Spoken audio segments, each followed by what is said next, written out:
Com relação à operação de adição aqui dentro, né? Com relação à operação de adição, se você pegar quaisquer f, g, h pertencente ao conjunto das funções reais, você pode observar, né, e aqui essencialmente você tem que usar o conceito de igualdade de funções, né? Aquela ideia que a gente fez lá atrás. Duas funções são iguais quando elas têm mesmo domínio, mesmo contradomínio e mesma lei de formação. Tá certo? Então a gente pode fazer f somado com a soma de g com h é a mesma coisa que a soma de f com g, depois somado com h. Vale a associatividade. A2, somar nesse sentido ou nesse não faz diferença nenhuma. Tá? Qual é a função que faz o papel de elemento neutro? Existe a função Ozinho de R em R, tá? Que a cada x associa o número zero, essa função chamada de função constante, né? De modo que, quando eu faço a soma de O mais F, ou ao contrário, F somado com a função O, isso é a função F para toda função F. Né? Por quê? Porque isso é definido em x como sendo a imagem da função O em x com a imagem da f em x. Isso vai apagar porque é sempre zero. Tá? Que mais? Existe menos f de R em R, tá? A função que a cada x associa menos f de x, né? De modo que quando eu faço f somado com menos f, ou ao contrário, menos f somado com f, isso dá a função O, né? Tá certo? Então, menos f de x somado com x é sempre zero, então claro que esse faz o papel de elemento neutro nesse conjunto de funções. Tá bom? Muito bem. E com relação à operação de multiplicação, né? Além disso, né? Com relação à operação de multiplicação, se eu pegar f vezes g por h, isso é a mesma coisa que f vezes g multiplicado por h. Tá? M2, qual é a propriedade? F vezes g ou g vezes f, não importa. Isso é sempre assim. Quem faria o papel de elemento neutro nessa operação de multiplicação? Eu preciso que o f de x seja o próprio f de x, né? Então eu acho que vamos induzir um elemento neutro no conjunto das funções reais da seguinte forma. Eu pego essa função que eu vou chamar com esse 1 sem o rodapé aqui, tá? Vou tirar esse rodapé. Se vocês quiserem chamar de outro nome, pode chamar, tá? De R em R, que a cada x associa esse símbolo como sendo uma vez só. 1. Função constante 1. Tá? Isso tá o quê? Se eu fizer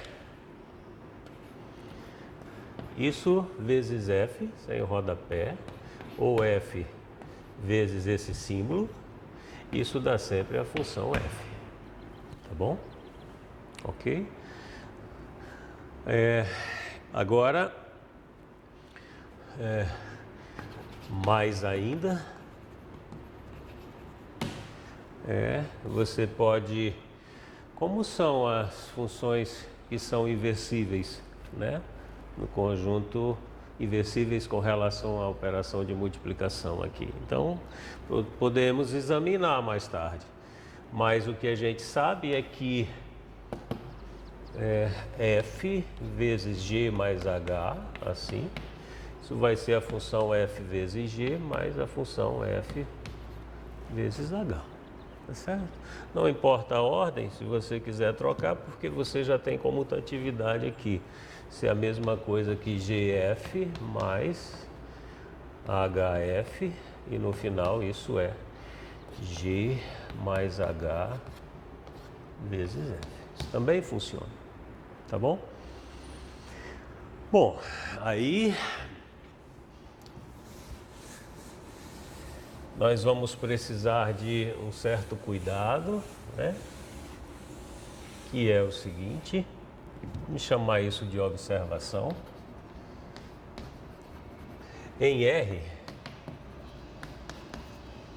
vírgula, dados x e y com x vezes y igual a zero, aí vale que x é igual a zero ou y é igual a zero.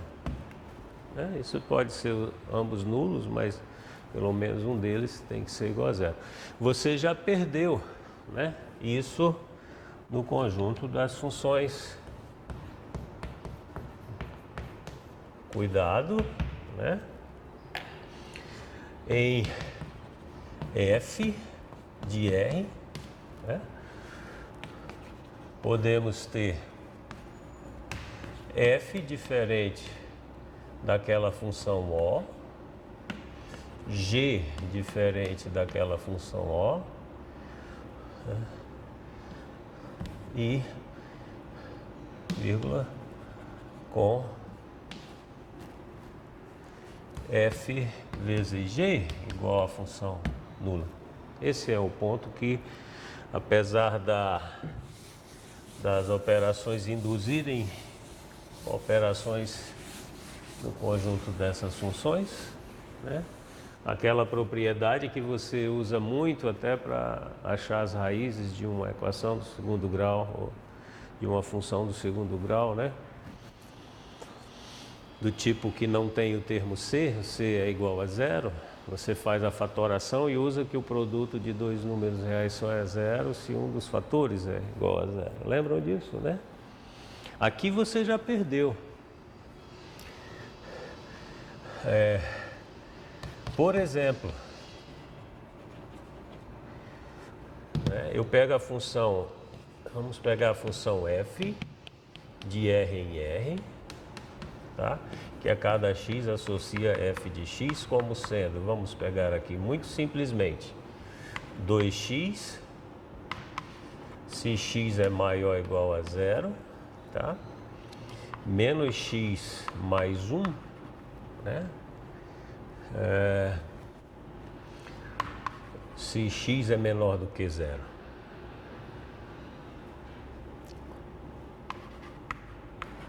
É uma função, né? Tá bom? Tá aqui todo o domínio dela, tá? E se g é a função definida de R em R, agora eu vou colocar o contrário, g de x vai ser aqui x mais 3, se x é maior ou igual a zero, tá?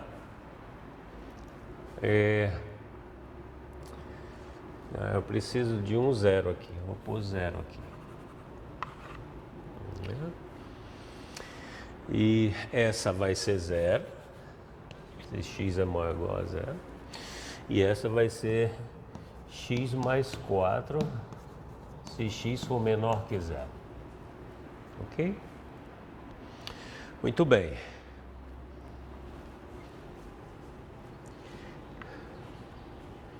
Aí temos. Como vai ser a nossa função soma? Tá? Nossa função soma vai ser f mais produto, né? F vezes g de R em R, né? que a cada x associa f de x como sendo. Vamos ver.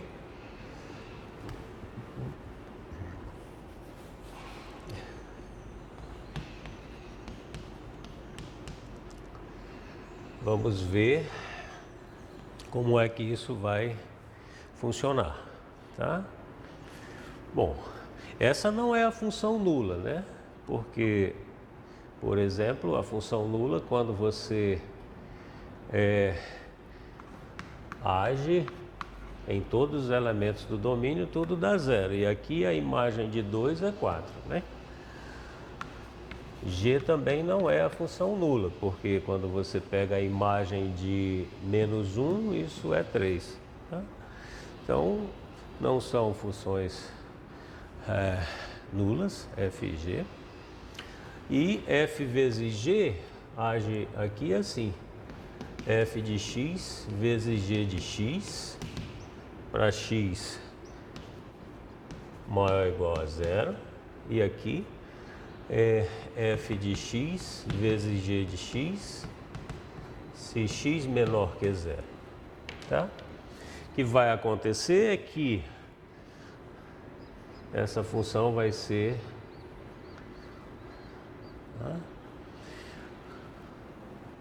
zero, 2x vezes zero, né? Para x maior ou igual a zero. F de x para x maior ou igual a zero é 2x, vezes zero, se x maior ou igual a zero. E aqui vai ser, para x menor que zero, a f é zero, vezes g de x, que é x mais 4, se x menor que zero. Então, essa função em todo o domínio, né, isso é sempre zero. Tá? Ou seja, f vezes g é exatamente a função O. Tá? É a função nula. Tá? Então você já perdeu aquela propriedade de não ter divisores de zero no conjunto das funções reais quando eu falo da operação multiplicação de funções. Vamos fazer algumas construções para a gente poder aceitar mais essa estrutura que a gente está acabando de apresentar.